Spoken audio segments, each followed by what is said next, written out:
12వ అంతర్జాతీయ యోగా దినోత్సవ సందర్భంగా కోటిలింగాల ఘాట్లో ఆయుష్ శాఖ మున్సిపల్ కార్పొరేషన్ జిల్లా యంత్రాంగం సంయుక్త ఆధ్వర్యంలో నిర్వహించిన యోగాంధ్ర కార్యక్రమంలో ఎంపీ దగ్గుపాటి పురంధేశ్వరి పాల్గొని అధికారులు ప్రజా ప్రతినిధులతో కలిసి యోగాసనాలు వేశారు. ఆమె మాట్లాడుతూ ఆరోగ్యవంతమైన సమాజ నిర్మాణానికి యోగానే ఉత్తమ మార్గమని అన్నారు.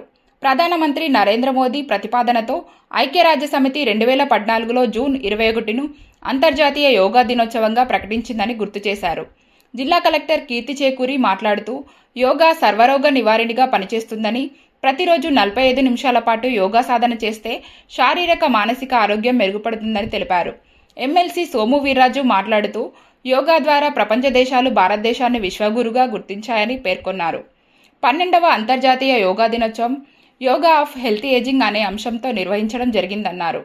సిటీ ఎమ్మెల్యే ఆదిరెడ్డి శ్రీనివాస్, యోగా జిల్లా నోడల్ అధికారి joint collector Y Meghaswaroop, RUDA chairman Boddu Venkataramana Chowdary, municipal commissioner Rahul Meena, GGU chairman KVV Satyanarayanaraju alias Chaitanyaraju, Shetty Balija corporation chairman Kudupudi Satyababu, Yanapu Yesu, AYUSH సమన్వయకర్త doctor Vijayakumari, S Bhaskar Reddy, PV Ramalingeswararao, N Vasundhara తదితరులు పాల్గొన్నారు.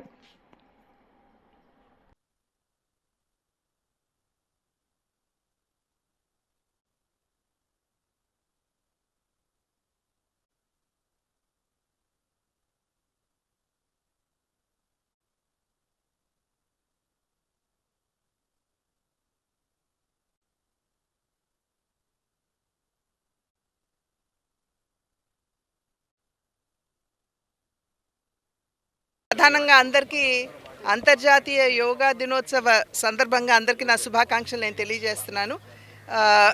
మన వారసత్వ సంపద అయినటువంటి యోగాతో మనకున్నటువంటి అవినాభావ సంబంధం మర్చిపోతున్నటువంటి సందర్భంలో నరేంద్ర మోడీ గారు యోగా యొక్క ప్రాధాన్యతని ప్రాముఖ్యతని తెలియజేస్తూ వారు ఐక్యరాజ్య సమితిలో ఈ విషయాన్ని పెట్టడం జరిగింది. పెట్టడం మాత్రమే కాకుండా ప్రపంచమంతా కూడా యోగా యొక్క గొప్పతనాన్ని గుర్తించి యోగా దినోత్సవాన్ని జరుపుకోవాలి అని చెప్పి వారు అభ్యర్థించినప్పుడు దగ్గర 177 దేశాలు ఇవాళ ప్రపంచవ్యాప్తంగా కూడా జూన్ 21వ తేదీన యోగా దినోత్సవం చేసుకోవటం జరుగుతుంది. ఇది ఒక రకంగా కేవలం మనకున్నటువంటి సాంస్కృతిక వారసత్వ సంపదని మనం గుర్తించడం మాత్రమే కాకుండా ఒక ఆరోగ్యవంతమైనటువంటి భారతదేశ నిర్మాణానికి పునాది వేసేటువంటి కార్యక్రమం ఇది. మనం చూసినట్లయితే యోగా కేవలం శరీర దారుఢ్యం మాత్రమే కాకుండా మనకి మానసిక శాంతిని, అదేవిధంగా మనకు కావలసినటువంటి ఆ బ్యాలెన్స్ని మనకి తప్పకుండా అందించేటువంటి ఒక గొప్ప ప్రక్రియ. ఇవాళ చూసినట్లయితే దగ్గర 500 మంది విద్యార్థులు ఇవాళ ఇక్కడికి వచ్చి ఇక్కడ ఈ యోగాలో పాల్గొనడం జరిగింది.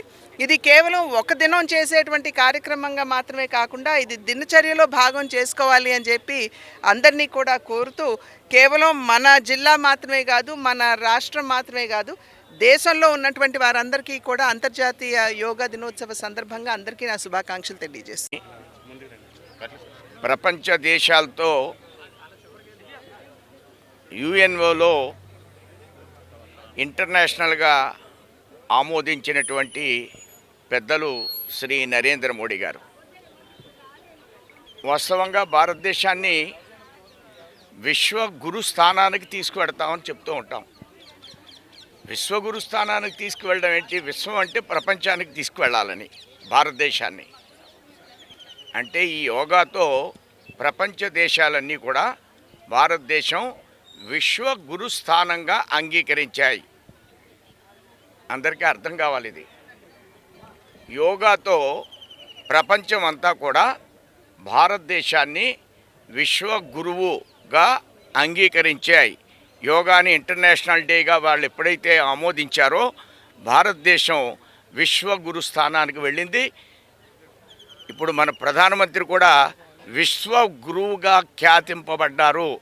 మన ప్రధానమంత్రి విశ్వగురుగా ఖ్యాతింపబడ్డారు.